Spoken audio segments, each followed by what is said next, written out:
Hello, everybody, and happy Monday. Welcome to the Art of Inspired Selling, where I interview very successful B2B entrepreneurs that want to bring information to you to not just survive in this new normal, but to actually thrive. And each guest brings their subject matter expertise on the show so that you could actually implement something that you learn on the show today and every day moving forward. So today, I am very happy to announce that we have Dr. Ivan Misner from BNI. I'm going, as always, so that I don't mess up, I read the bio directly because everybody deserves the proper accolades. So Dr. Ivan Misner is a founder and chief visionary officer of BNI, the world's largest business networking organization. Founded in 1985, the organization has now over 9,700 chapters throughout every populated continent in the world. Last year alone, BNI generated almost 12.3 million referrals, resulting in $16.7 billion worth of business for its members. Now, that's pretty impressive. I'll just say that. Dr. Misner's PhD is from the University of Southern California.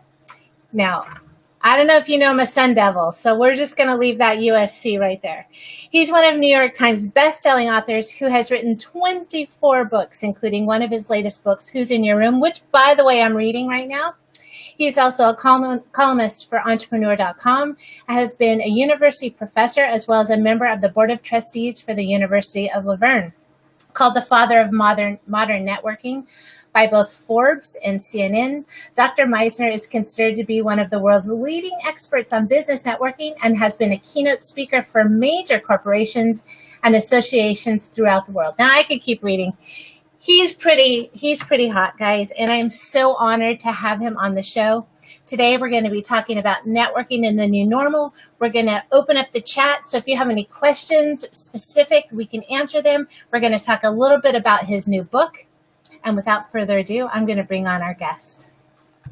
Hello. Hello, USC. Yes. Oh, man. USC is a fabulous university, and my son Sebastian applied there. So we applied. It's a good university. I enjoyed my time there a great deal.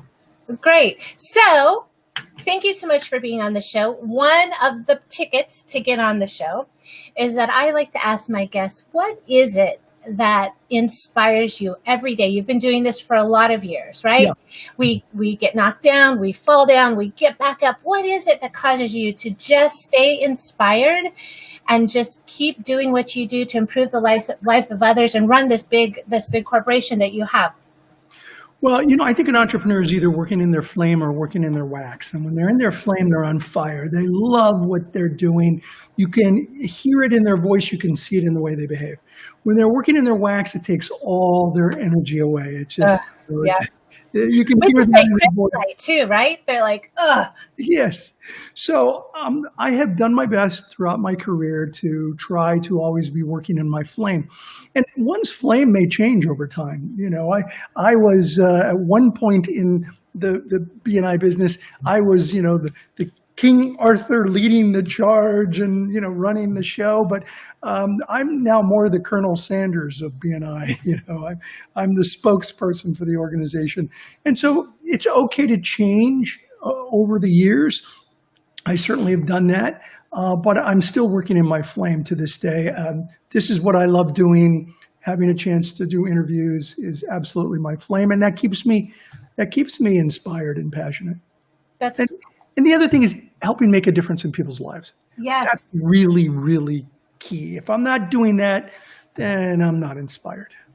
And that's why we're here, right? The art of inspired selling is to inspire people to be the best version of either their selling self or their personal self or their professional self. Just always stay inspired. And wherever that comes from, find it. Find where the fire in the belly comes from and then lean into it. All great stuff. So today we're going to talk, well, first of all, where are you coming live from?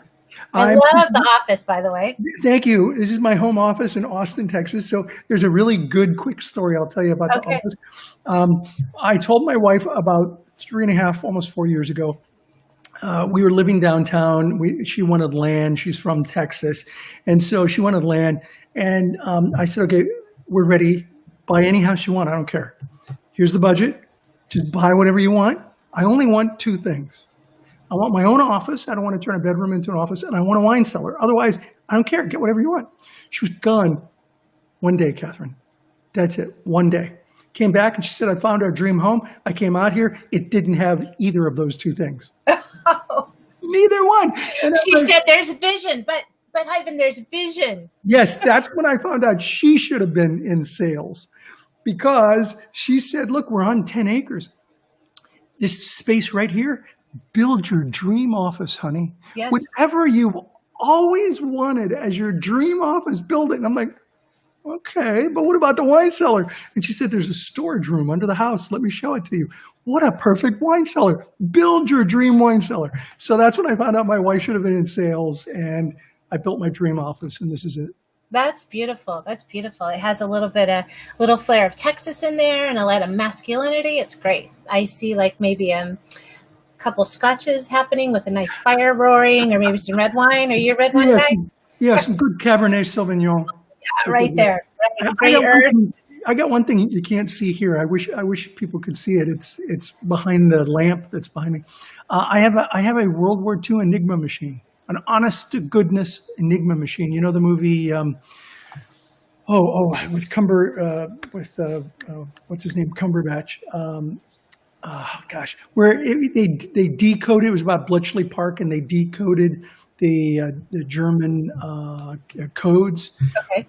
It's one of those actual machines that from World War II. It's an amazing piece of equipment. Where did you find it? I have a dealer, an antiques dealer that I usually get art from, but he told me about this, so I picked it up. That's cool. That's cool. I'm not really a history buff. I think, I missed that class. I'm going to admit it, guys. Nope, wasn't there. But science, I could talk all day. All right, so let's get into it. Let's talk about networking. Like when people talk about networking, your name is right up there, right? You're the founder, the father of BNI. People are grounded right now. My background is healthcare. And so healthcare sales representatives knocking on doors, bringing lunches, getting in front of their target market. Entrepreneurs right now lost at networking, pivoting, buying courses, throwing money wherever they can throw it. Let's talk about some of the best tips about how they can pivot, how they can function, how they can move forward, and how they can put money in their bank account. Yeah, happy to do that. But first, before I get into tactics, you got to talk about strategy. And the strategy really begins with understanding that we're all in this together. Unlike most things that I've experienced throughout my career, they have been regional issues, maybe even national issues. This is a global issue, unlike anything I've ever seen. And I think one's mental attitude is so incredibly important. For example, I don't like to call it quarantine or lockdown. This is the great pause. The pause button has been hit on most people's lives, mine included, and we have to learn how to deal with our lives during the great pause. So let's go to the next phrase that's often used, and that's social distancing. I hate that phrase because you need to be more social than you've ever been before. What we need to do is physical distancing.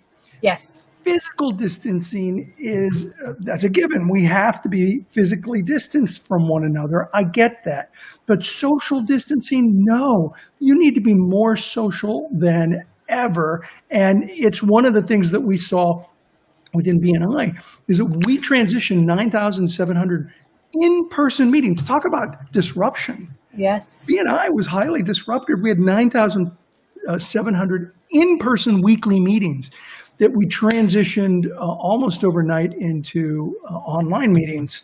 And so thank goodness the technology exists to do that. So here's a couple of other mindset points. This is an important one. I urge people microdose the news. Microdose the news. If you are sitting there watching the news, and I know one guy that for weeks and weeks sat there and watched the news, you are convinced that the sky is falling and the world is coming to an end. Yes. Yes, So and people were living their lives by the number of cases, right? Like they would wake up the next morning just because they were going to start their day with doom and gloom. And yeah, and I just have to tell you, I don't have TV. I mean, I have a smart TV, but I can't take it. I can't take watching that. So I'm yeah, a subscriber and a believer in microdosing right. news for sure. So I don't watch the news much anymore either. What I do, but you got to know what's going on in the world. So I have Yes. apps, and first thing in the morning, I'll open the app and pick and choose the things that I want to put in my head that day. And before I go to bed, I pick and choose the things I want to put in my head before I go to sleep. And so microdose the news. I think that is so incredibly important because those people that are obsessing over it are convinced that the sky is falling.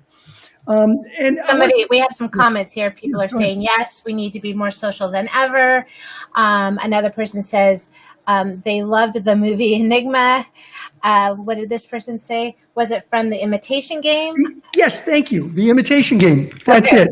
So I have the device, the same model that Bletchley Park decoded during World War II. That's so It's an cool. amazing piece of history. Let's see, what does somebody else say? Somebody else says, yes, microdosing the news is key to keeping your sanity. Right, yes. What's left of it? Yeah, especially in this day and age, yeah. Yes. Okay. So I'm sorry, I interrupted you there. So what were we saying? So, look, it's easy for us to throw a pity party right now. And I get it. I've thrown them for myself, where you're just depressed about everything. But the problem is that when you throw a pity party for yourself, when it's over, you're basically in the same situation, but you actually feel worse because Yes. you've accomplished nothing. So I think it's really important to understand that disruption in one form or another is here to stay. It's not going to go away. This is it now, and it's the biggest I've seen in my career. But there's always been disruption. I mean, and the question is, how does the company address disruption? Let me give you two great examples. Kodak invented the digital camera. They invented it. They had the patent for it. But they said, well, we don't want to ruin our film processing business, so let's license the technology to other companies. Well, how did that work out for them? Yeah, right. Not very well. They pretty much went bankrupt. They're still around, but they're a skeleton of what they were. Let me just give you one more. Sears. If you're in North America, you know the name Sears. Sears in 1993 closed down their catalog business because they said the catalog business was dead, and the catalog was a huge thing while I was growing up. Me too. Christmas. Yes. After I shopped for all my toys, then I made a Christmas tree and spray painted it green and put glitter on it, and it went under the Christmas tree. And the catalog was like that thick. It was amazing. You could get anything in it. They closed down their catalog business in 1993. Amazon opened their doors in 1994. The next year. What Sears saw as a dying industry, Amazon saw as a changing industry. And they were able to pivot and, became one of the biggest companies in the world. And, Sears could have been Amazon. They could have been. And so I think it's very important for us to recognize that disruption is here to stay. When this is done, there'll be something else, hopefully not as bad as this, but that we need to be prepared to pivot and to make changes so that we can still be relevant. A good friend of mine says, it's okay to love what you do. You should love what you do. But if you're absolutely committed to loving the way you do it, you're probably going to become irrelevant. Yeah. And I couldn't agree with that more. Be in love with what you do, but don't be in love with the way you do it, because disruption will take you out if you're not careful. Somebody else is bringing on Kodak BlackBerry is another brand that had 90% of the market and didn't pivot fast enough. Yep. Blockbuster is the other one, really big, and Netflix just ate their lunch. Yeah. They did. Now, you said you got 9,700 meetings online. Yep. How did that strategy work? Like, you're at the top of the helm. You have to have great people below you. Like, how did that pivot process actually take Yeah, place? well, I certainly helped with it, but I'm no longer the CEO of the company. I have a partner now he's the CEO, and Okay. he saw this coming, and I have to give him just a ton of credit. In January, he came to me and he said, "This is going to be really serious," and I was like, "Nah, it's not going to be that bad. It's just the virus. We've been through viruses." Yeah, and he said, "No, this is going to be really bad." He said, "I'm thinking about flipping all of our Chinese operations, all of our operations in China, to online." And I said, okay, well, it'd be worth testing because I've been saying for years that BNI is going to be disrupted if we don't engage in the technology to allow us to do, but I thought it would be from mixed reality and holographic images, not from a virus. So he flipped all of China in January. He flipped all of Italy in February. Remember, Italy was the second hotspot. Yes. And then he flipped the rest of Europe in February and then the entire world in March. And so our CEO, Graham Weimiller, man, he was looking around a corner. He saw this coming, and BNI exists today because of him.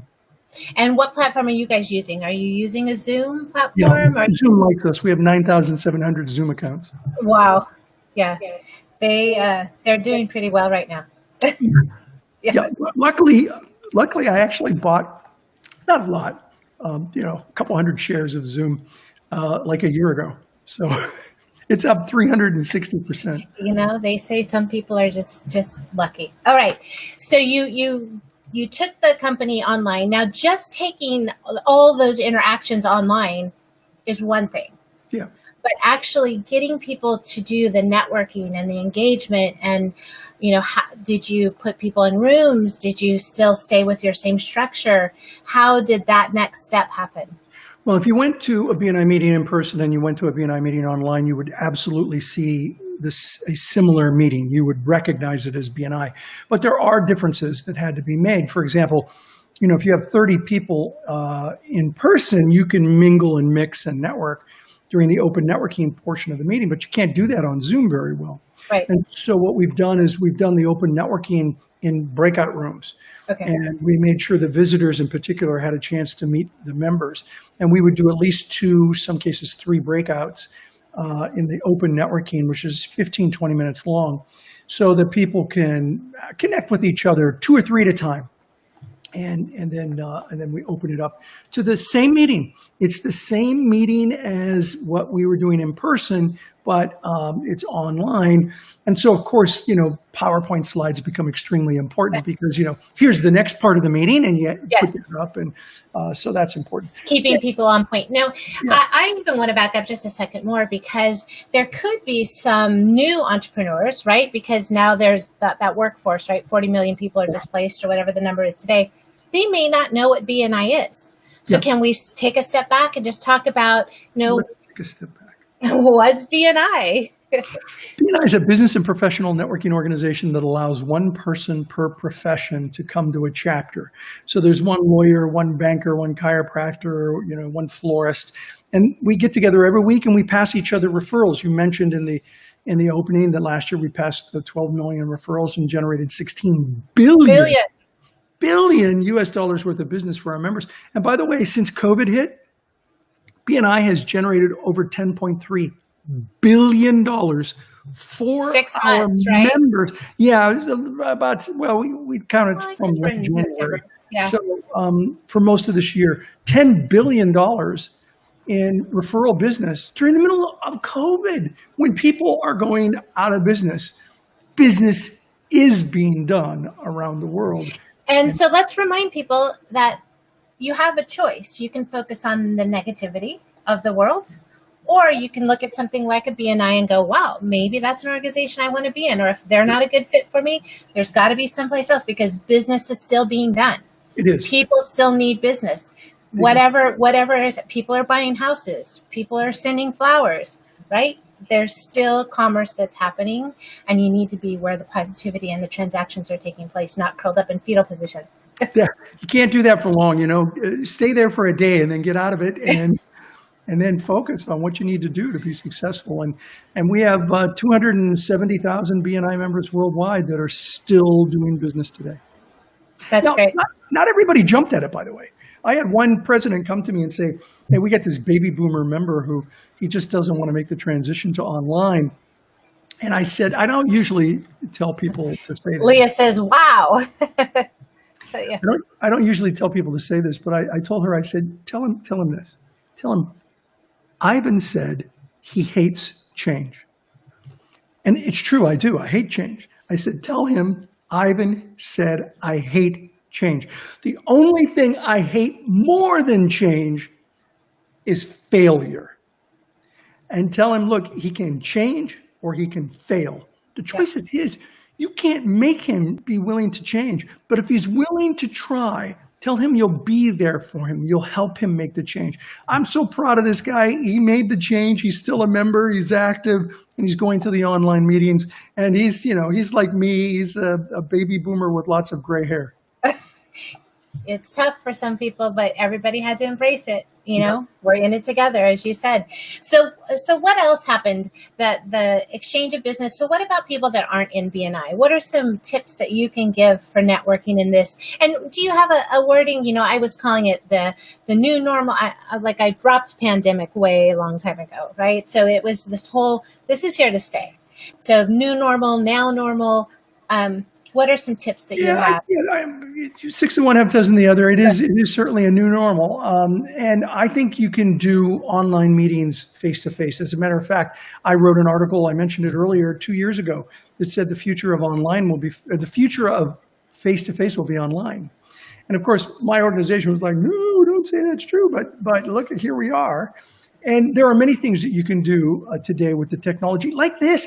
When I started BNI, the second largest line item in my budget was the telephone bill. The phone bill. Salaries were number one, phone bill number two. Today, I couldn't even find the phone bill in the budget. I don't know where it is. I don't even have a phone. Yeah, you don't really need one. Even your mobile phone is so inexpensive. And now you can make calls anywhere around the country for free. Back then, a long-distance call was incredibly expensive. So I think the technology, thank goodness it happened in 2020 and not in 1985 when I started. Yeah. Because, wow, however bad we think it is now, it would have been a lot worse had we not had the technology. So I recommend, do online face-to-face meetings. And you want to have conversations with people, do these one-to-ones with people. And when we do one-to-ones, we have a system that we recommend, and I've recommended it in a couple of my books, called the Gains Exchange. Okay, I'll write that down. Actually, I'll put it in the chat right here so everybody can see it. Yeah, and you can do a search on ivanmisner.com, my blog, and type in Gains, and you'll find a couple of different blogs where I talk about it. It's also in Networking Like a Pro book. Okay. Gains Exchange stands for goals, accomplishments, interests, networks, and skills. Gain. And the reason that we think you should use that when you're doing a one-to-one with a person is that you want to talk about things that will help you find overlapping areas of interest with somebody else. Because when you find overlapping areas of interest, all of a sudden a relationship can be built. The first time I tried this, I did it with a couple of guys in a BNI group, and they said, we don't want to do this. One said, I don't want to do it. It's weenie. It's silly. I don't want to do it. I said, well, just give it a try, and I'll give you a review form, and if you still think it's weenie, just say that in there. So they did it, and they got to interests. Never got past interest because they found out they were both coaches for their son's soccer teams.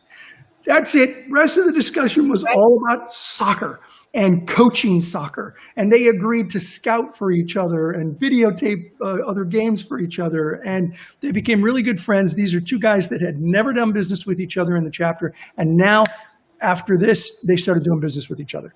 It's because when you get to know, like, and trust somebody, you feel more comfortable with them and you have a relationship and you care about them and you want them to do well. And so do a one-to-one, do something like a gains exchange so that you can find overlapping areas of interest. And I like to tell my clients that as well. As you know, I am a LinkedIn expert, and I talk about what to do in your LinkedIn profile and to lace that profile through some personal information, because people can grab hold of that information, like, maybe not the best thing, but I say wine lover, and then you just said big, heavy red, there's something instantly that you connect on. So you need to make sure as you said, include those things. Maybe those are some of the things that we'll talk about weaving into some of the LinkedIn profiles that we write, which is great. And I put the link in the chat so everybody could go to your website that has the goals. Great, thank you. And I am, of course, on LinkedIn as well. Although yes. I just found out LinkedIn has a limit. I didn't know they had a limit of 30,000. Yes, I hit it. Did you hit the limit?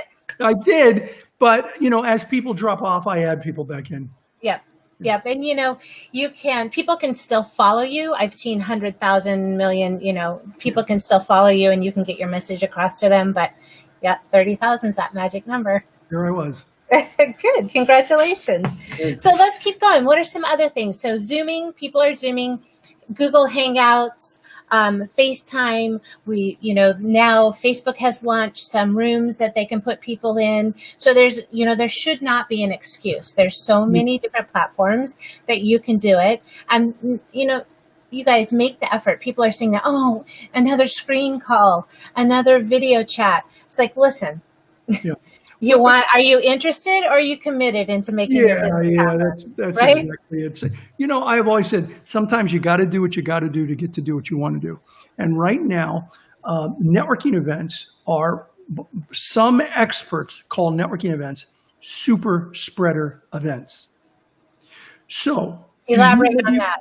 Do you want to be responsible for, somebody dying because they were at a super spreader event? We don't. Yes. No. We don't. And so, you got to do what you got to do. And this is the guy who invented these in-person meetings, or certainly I didn't invent it, but I, created the world's largest network out of it. Fostered it. You fueled it. I fostered it. I mean, it goes back to Rotary in 1905 and Paul Harris.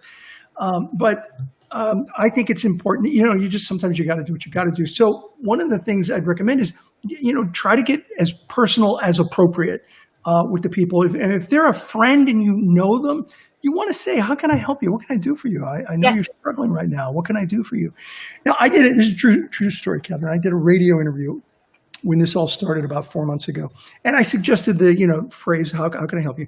And the guy, he said, oh, come on, that old phrase, that tired old phrase, that never works. And I said, well, actually, it kind of does, but you don't have to say, how can I help you? You can put it in different words. And he's like, no, and we're on live. So I didn't want to argue with him. And we moved on. When the interview was over, we were still talking on the phone.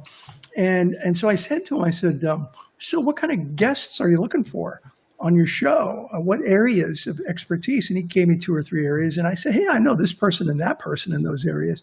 And he said, oh my goodness, you know them? I said, yeah, I know them. They're friends. I said, would you like me to reach out and see if they'd want to be on your show? And he's like, yeah, you do that? I said, yeah, happy to do that. So I reached out to them that day. They responded that day. I made an introduction that day. He said, thank you so much. I really appreciate it. And I couldn't help myself. I said, I got to hear it. And that, my friend, is how you say, how can I help you? Without using the words, how can I help you? And he said, touche, you got me. And I said, it's not about getting anybody. It's about understanding that if you can really find a genuine way to help somebody, do it. And you may not be able to help everyone, but you can help someone. Yes, daily. Key. Daily. Right? Daily. And the whole reason I started this show, how can I help the people in my network? How can I help deliver value to them? Because I don't want to see people curled up in fetal position, right? There's people being successful. Let's pick up what they're doing and let's move forward. So yeah, it's interesting. People think that I'm after something. I ask people to be a guest on this show, and they're like, "What's it going to cost me?" I'm like, well, there are companies out there. There are companies out there that do that. So that's why some people ask. Yeah.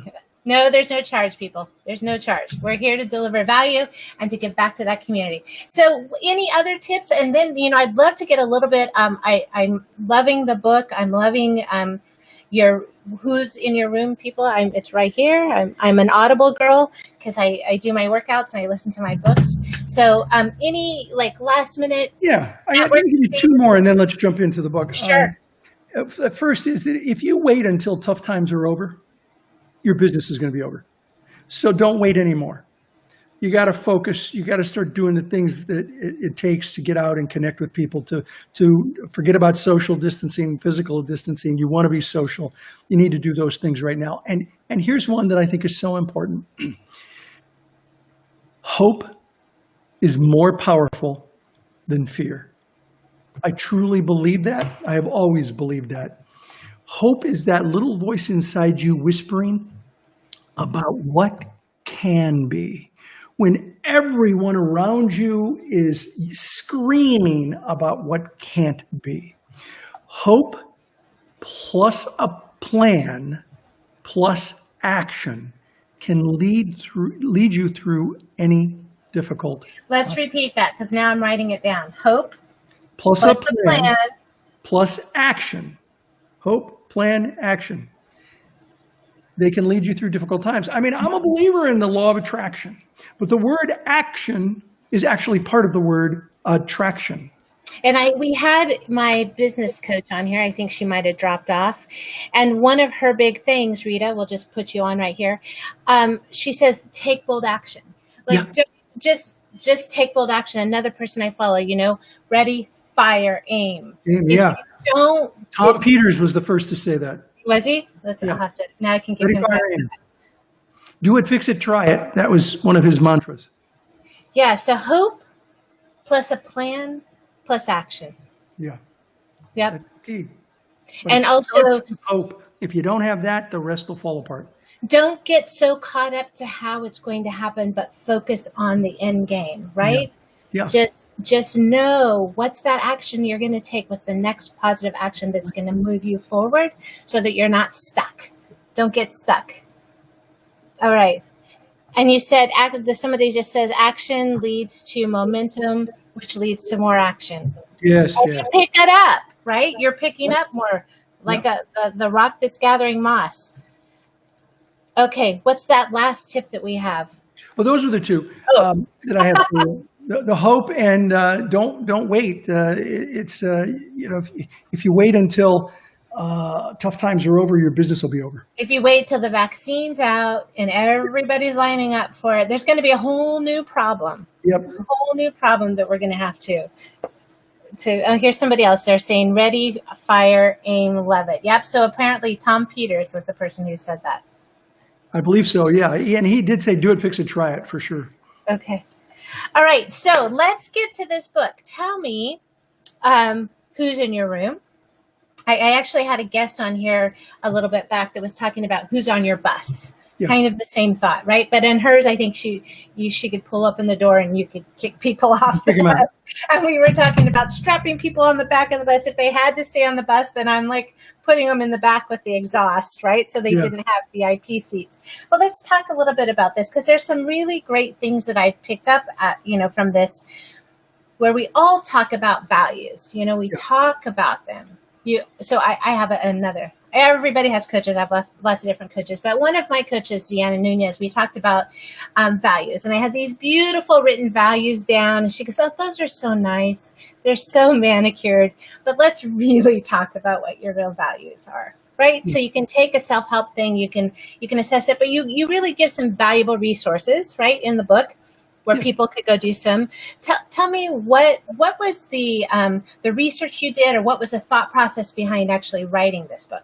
Yeah, well, let's start with the concept of the room. Imagine that you live your life in one room, and that one room has only one door, and that one door is an enter-only door, so that when people come into your room or into your life, they're there forever. Forever is a mighty long time, You can never get them out.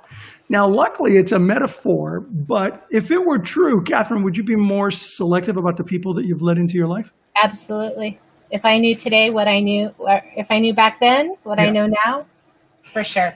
Yeah, and that's what everyone says. And I would argue that it is not a metaphor, but that it is true. And here's why. I want you to think, Catherine, I want you to think about this. And if you're watching this, I want you to think as well about somebody who you got out of your life. Because people say to me, it's a metaphor, I can get people out of my life. Great. So think of somebody that you got out of your life.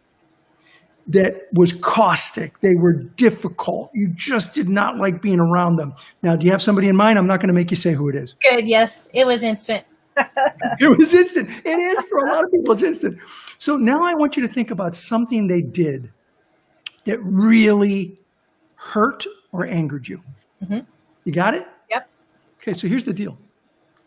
If they're still in your head, they're still in your room. Absolutely. And they will be forever, because you will make decisions for the rest of your life based on the good and bad experiences that you've had with people. You see, the room starts here and ends here. The room is your mind. It's all of the people that you've let into your head, that you've gotten close to in one way or another, professionally, personally. And so they will impact you forever. And what you have to do is get really selective about the kinds of people that you let into your room and into your life. And the best way to do that is to really get good with your values. In the book, we talk about what you do is you hire a doorman. And it's not a real person. It's your conscious or subconscious mind. And you could call it whatever you want. You can call it the guard, the guardian, the bouncer. We like doorman, so that's what we call them. So you hire this doorman. That's your conscious and subconscious mind. But you have to train the doorman on what to look for in letting people into your life. And what you want to train the doorman to do is to train them on your values. Your doorman's got to get good on your values. And when they meet people, they need to kind of assess whether this person has values that are incongruent, dissonant with yours. They don't have to be the same values. As a matter of fact, it's good to have people with different values. They just can't be dissonant with yours. They need to be resonant with yours. And then once you know your values and you train your doorman, then you get a lot better of allowing people, the right people, into your room. And if you just go on that journey, right, and you imagine that with your subconscious mind, you create that movie, right? Like my dude now that's going to be protecting my door is this big old guy. I'm going to name him Guido, right? Guido, yeah. I mean, he's there. He's got pumped up muscles and a tight shirt, and I'm going to have to sit down with him, right? I'm going to have to get really clear on my values and teach him what it is. And just the act of doing that, right, of creating that awareness and shifting your thought process to the different part of your brain already puts you a step forward. It does. And, it's a journey, not a destination. You're going to have to retrain Guido from time to time. You're going to have to think about, exactly. You might have to bounce a couple people. Yeah. Maybe there's a room. You say that can I have a room within the room?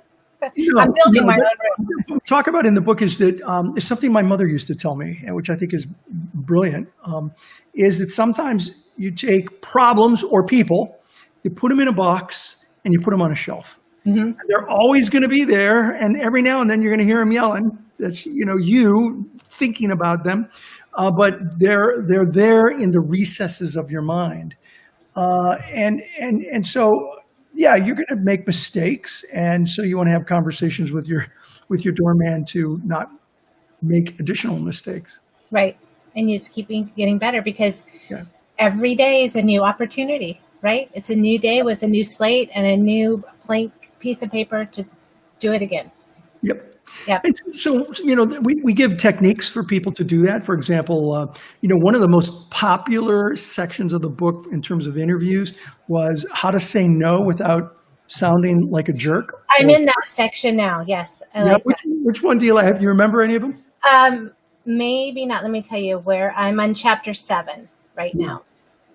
So Yeah, I don't remember them right off the top of my head. It was the part I'm at now is family members, where you have to understand how to be diplomatic and say no with your family members. Yeah, you gotta learn how to say no.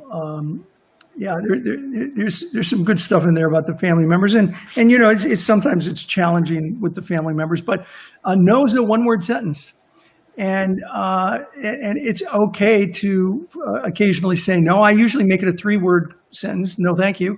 But you've got to learn to say no, because if you're constantly saying yes to everything, you can never stay on mission for your life, and that's a problem.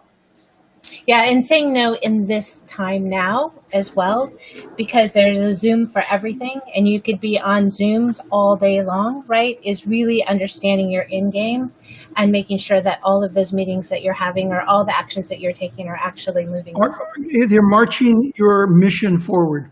So there are a couple, let me give you one or two other, how to say no without sounding like a jerk. And this is my favorite technique, and for me, it works really, really well. If I said yes to you, I'm afraid I'd let you down. And here's why.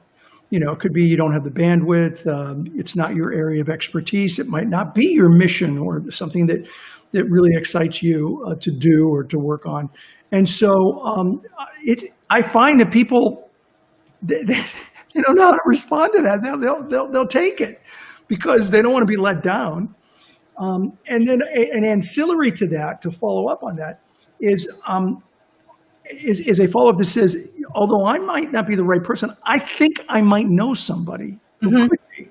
And so if you can, I'm in the referral business, so giving a referral is always really important. Don't give a referral to just get them off your back. Give a referral to somebody who legitimately might be able to engage in that request. Yes. And so there's 2 or 3 things to know, to say no without being a total jerk. But it's also okay when you're learning how to protect those boundaries and your values to be a jerk, I would say. I'm giving you permission. I try not to be, I try not to burn bridges, but there are times where I'm really firm. I mean, I'll give you an example. It's a simple example, but it's one I use all the time. I changed what I eat about 8 years ago. I had cancer and I completely changed my diet, and I was told I had 6 months to get surgery, radiation, or chemotherapy. It's now been 8 years, and I still have not done radiation, chemotherapy, or surgery. I'm in remission. And what I did was I changed my lifestyle and I changed my diet dramatically. So people will often ask me, when we're meeting in person, they'd say, "Oh, you got to try this. It's fantastic." And it's, I don't know, it's got sugar in it or something. And I don't eat sugar. And so I just say to people, thank you so much, but I don't eat sugar. No, just one bite, just one bite. And so I've learned to say to them, okay, just one bite. And they'll say, yeah, just one. I said, great, you have it and tell me what you think. But I don't eat sugar.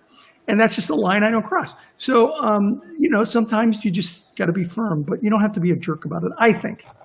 Well, and I don't know if you could picture me being a jerk, but I can't. It would be no. That would just be as big of a jerk as I could be with my answer. No. And no so is a one-word sentence. And so I haven't moved to the end. Tell us a little bit about how the book wraps up. Okay. So I'm gonna. It's spoiler alert. Okay.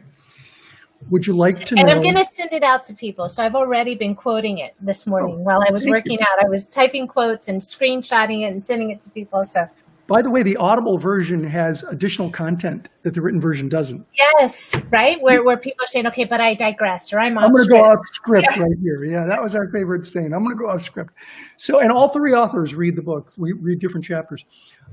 So here's close to the end of the book. It's the last really, really critical chapter. Would you like to know the secret to balance? Creating balance in your life. Would you like to know that? Everyone would like to know that, right? Everybody strives for that. Yeah. All right. So here it is. Forget about balance. You'll never have it. It's something that you got to let go. Now, when I tell this particularly to an audience, I almost always hear somebody go, "Oh man, I thought I was going to get something good. I'm going to give you something good." But here's the deal. When we talk about balance, we think of balance like scales.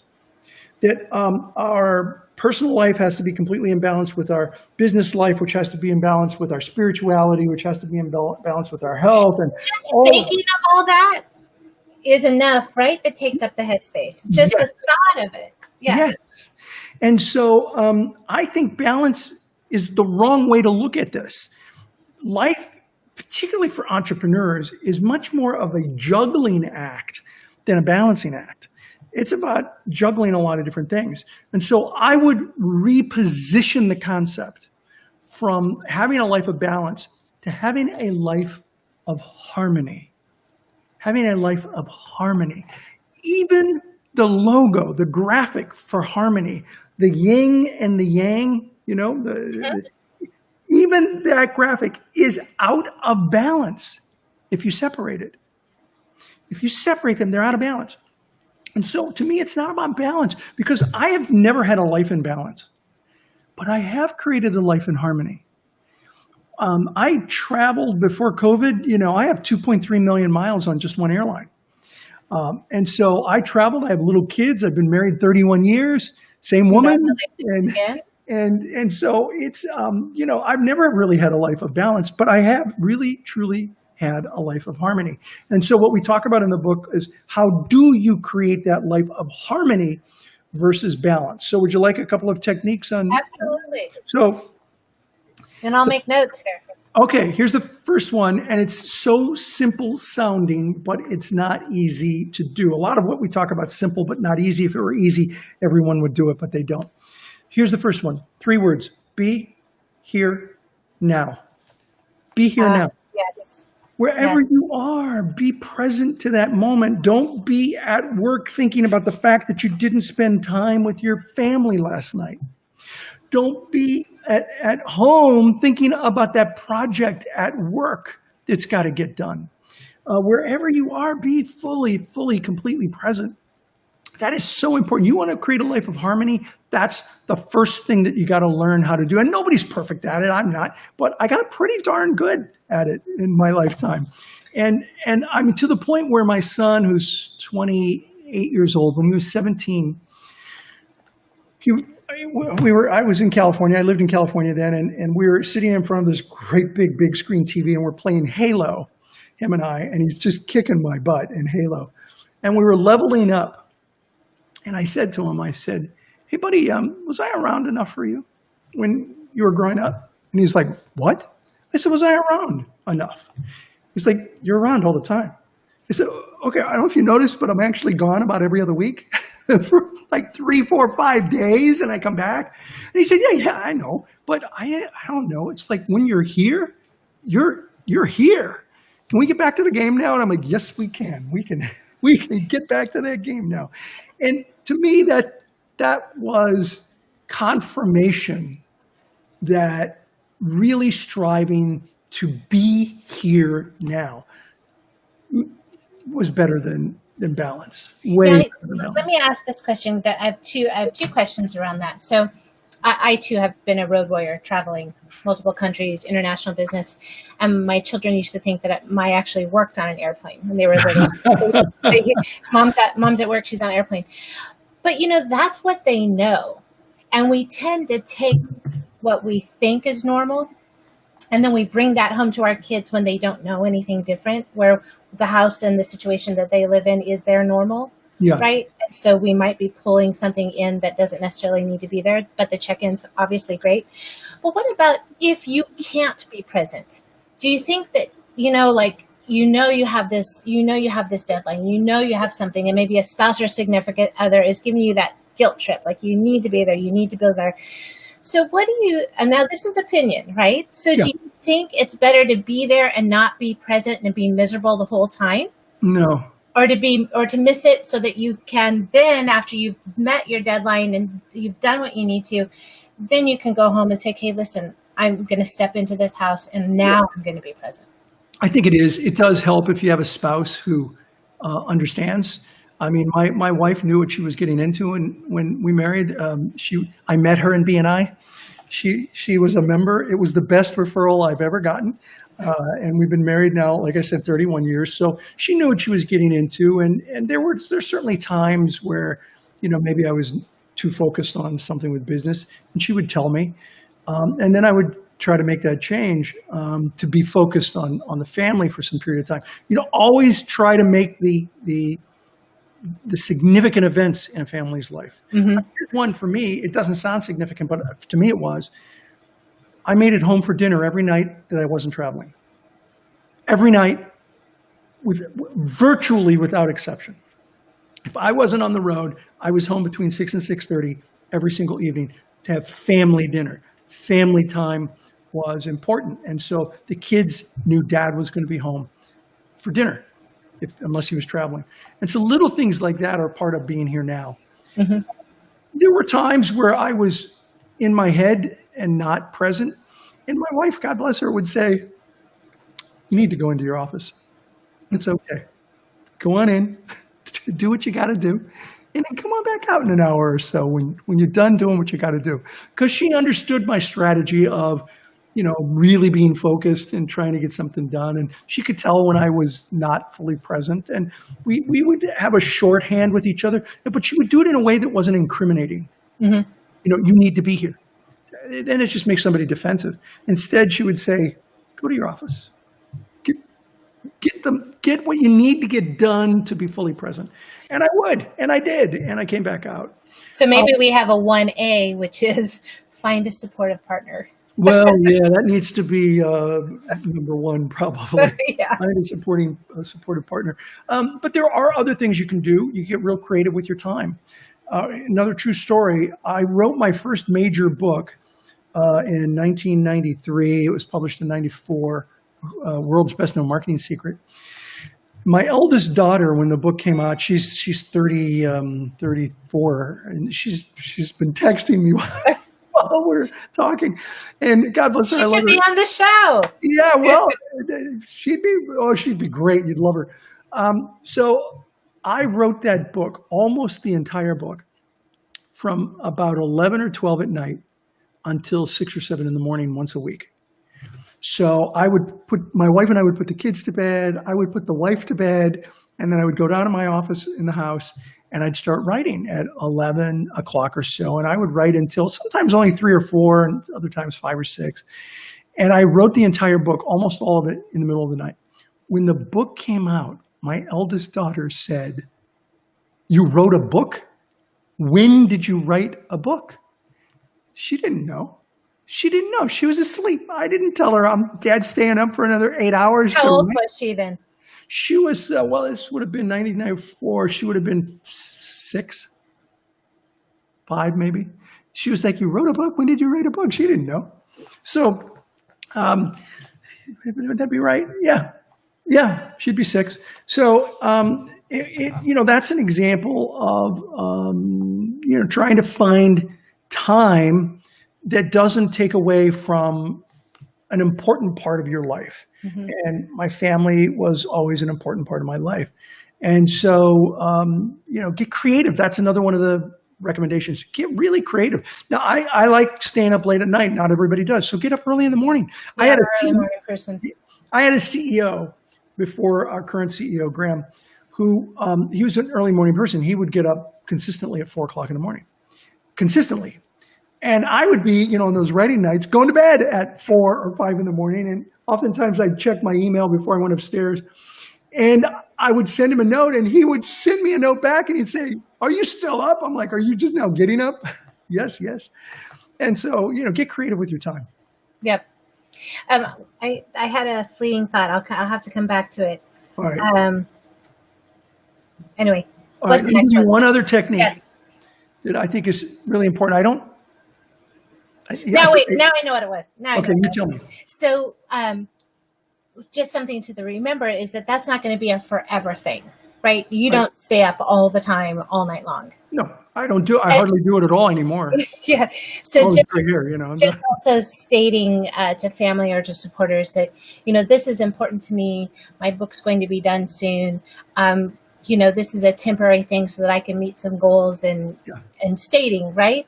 Creating maybe your own boundaries and maybe your own rules so that it doesn't become a bad habit and your spouse doesn't think that that's going to happen forever. Right. So they can't be it's important to say what you're going to do and then do what you said. Yes.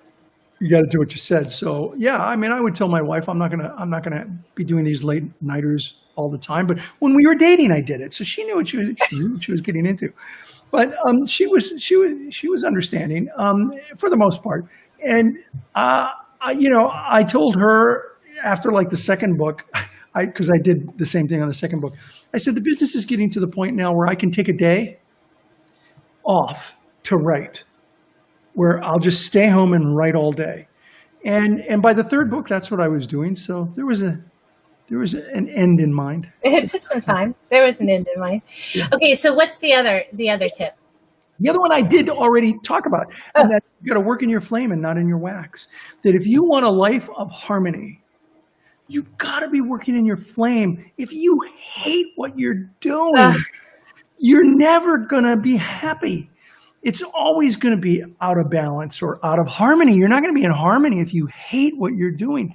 And so it's okay to reinvent yourself, which is something I certainly talk a lot about, is reinventing yourself. You know, I go from King Arthur to Colonel Sanders, and reinventing yourself so you can do the things you're passionate about. And by the way, this is one of them. I love pouring into people with my experiences in life and helping them to achieve success. and I appreciate that. And you know what I've seen while I've been interviewing all of these people is I love to pull that passion out of them, right? Yeah. To see the entrepreneur, to get them in that zone of genius, you know, where the notes go aside and they just light up and their face lights up, and I get it on camera, right? And we get to save it. But those are some of the moments that I live for. It's just seeing people like you just super passionate and delivering that value over and over and over. And then there's your inspiration, right? Your There it is. inspiration. My mission in life is to inspire people to inspire other people. That's what I want to do. Yep, that's wonderful. The beauty of inspiration. Well, listen, I'm going to wrap the show, and I want to thank you so much. I know you're a busy person. You took time to deliver value to my audience. Everybody's here. We've had a lot of interaction. Sean says, live a life in harmony, work on your flame, not in your wax, just repeating some of the things that you've said. Any wrapping notes that you'd like to give out to the audience here? Yeah, let me give you one on networking. You know the old expression, it's not what you know, it's who you know? Absolutely. I don't think it's either. Okay. I think it's how well you know each other that counts. Because you could have the best database on the planet, but the real question is, if you needed to pick up the phone and call one of those really big names in your database, would they take your phone call? And if they took your phone call and you asked them for a favor, would they be willing to do the favor? It's not just who you know, it's how well you know each other. And that's why networking is more about farming than it is about hunting. It's about cultivating relationships with other people. Yep. And I'll second that with, I even have on my LinkedIn profile, right? I'm not here to build connections. I'm here to build relationships. Yeah. And I've spent countless hours on these types of calls, just understanding people. What can I do for you? What are you looking for? What are you working on? What pain is it that you're feeling right now? I have, 10,000 people in my network. Who can I pull from to connect the two of you and try to put some connection and help? And that's exactly the kinds of conversations that you should have. Yes. Yes, people. Don't spam. Don't spam. Oh my goodness. I'm a teeny spammer. I'll just say I'm a teeny spammer because I want people to watch the show. So I might send out. Aren't there people who sign up? Pardon me? Aren't there people who sign up? Who say, send me information? They're in my network. I just send out. Your network, that's different. But they still call it spam. So when somebody says that, I'm like, I'm so sorry you considered that spam. And then I go directly to their connection and I say, unconnect. Yeah. Disconnect. You're no longer a connection. You're out of here. No more. We're all about love and light, people. All right, you guys. So thank you so much for tuning in today, where, as I mentioned, we interview very successful entrepreneurs to deliver value to you, so you don't just survive in this new normal, you actually thrive. And we want you to take bold action and to implement the things you've learned today. We talked about hope plus plan equals action. We talked about Dr. Misner's latest book, Get Out and Do It Audible, and we talked about networking and Zooming and providing value and everything that I always preach, right? And if anyone is interested in BNI, they can go to BNI.com. That's what I was going to say. Check out your latest BNI chapter, where they've pivoted and they're making, once again, what's that billion number that we've already sold this year? Well, 10.3 billion so far this year. Billion, you guys. Let's add some more numbers to that. Let's be one of those people. So Juan says, thank you. That was amazing. And Kelly says, nice show. Looking forward to joining you soon. I'm going to have her on the show. So you guys, we're gonna wrap that. Dr. Misner, if you'd stand 1 second, I'm gonna go ahead and wrap the show. You guys, everybody, take care. Next week we have another show coming up. Oh, let me just say as well. I got to do a little commercial. On Friday, I have been nominated for the National Association of Women's Business Owners, NABO, for the Rising Star Award. I know NABO. I used to be a member. Did you? Years ago. Watch the panel, you guys. Get out and vote for the Rising Star. I was nominated that because of the value that I do deliver to women in business. I mentor women. I get on the phone. I help them. Get out, watch the panel. If you feel like I'm one of the people that deserves your vote, I'd really appreciate your vote. So take care, you guys, until we meet again next week.